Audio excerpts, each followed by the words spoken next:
Hi everyone, and welcome to day 14 of your healing and wellness journey. I'm so happy to be in a position where I can speak to you and share these sacred moments with you where you will remember forever how you grew, how you changed, how you developed. And I think even in doing this process, you'll see it's not always linear. There's going to be moments, just kind of like these videos, where we have pauses and breaks. There's going to be times where we have to take a second, where the way we imagine or we prefer things to happen don't go according to the alignment of how it's actually happening, right? We want it to go one way, but it's not really going that way. But I want to encourage you that, you know, the success is not in the success itself. It's not in the accomplishment. The success is in the commitment to the goal, which is ultimately for you to grow, which is ultimately for us to heal, which is ultimately for us to get a better understanding and move forward with God. And so I want to just strongly encourage you to keep this going. And as we get into day 14, I pray that it will be a blessing to you.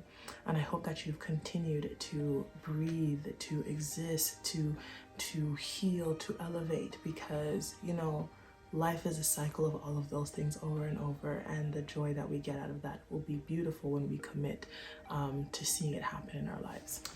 So let's take a deep breath, hold for 4, you know what it is, and then we'll get started. On the count of 3, 1, 2, 3. Hold for 4 seconds. One more time.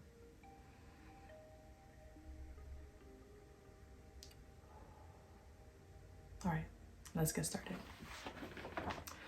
Day 14 says, Jesus invites us to be mindful of his love, to be aware of his presence, and to rest in his grace. This quote is really important because when we live a life void of that understanding, we are really living at a disadvantage. And it's unfortunate because the enemy definitely does try to pull us away from that understanding. He tries to distract us from the reality of who God is. He tries to distract us and to contort and to dismantle all of the efforts that the Lord has made in pursuing you, in getting us to believe ulterior things about who he is and how he feels about us. But when we don't live from a place of love, everything becomes difficult, everything becomes hard, everything becomes quite gray. I think no one really wants to live a life that doesn't have love in it. And the ultimate love is the love of God. It is the love of Christ, because we all know people will fail you, and we've failed other people. But when we have God in our life, we know that he's able to work things out for our good, despite our bad, because he loves us. And so the love of God creates an end goal. It creates a hope in us that we'll be able to make it another day because he is with us. And I think something that needs to be said that wasn't necessarily written down was the reality that we don't always feel it. We don't always feel the reality of his presence. We don't always feel what's true. Sometimes our emotions scream so loud, and our thoughts scream even louder that God is not there.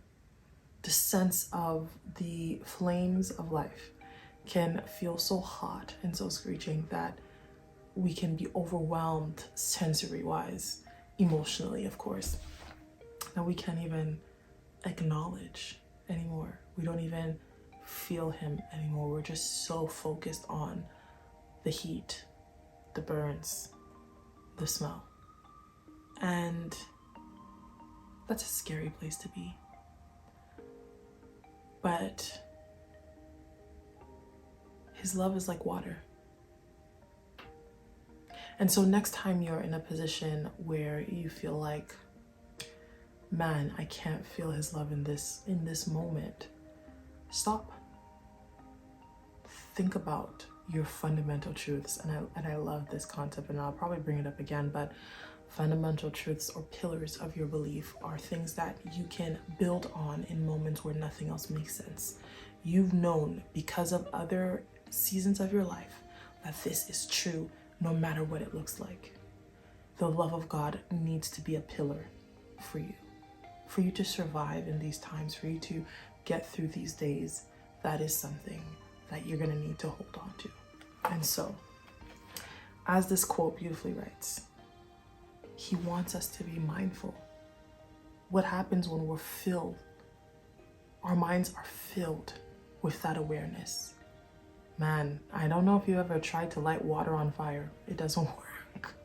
And in the same way, if our minds are soaked in his love, no matter how difficult things can be, his love creates a peace that is past all understanding, and it will keep you going and going and going in times where it would make no sense for you to be able to do such. Being aware of his love saves us in difficult times, and it allows us to rest, because we know that because he loves us, he will get us through to the end. Now, in the middle, it might not feel like that, but I can promise you, God has so much more for you than what you might be going through right now. And if you're on the other side of that, then you know this to be true, and you can share this with someone else.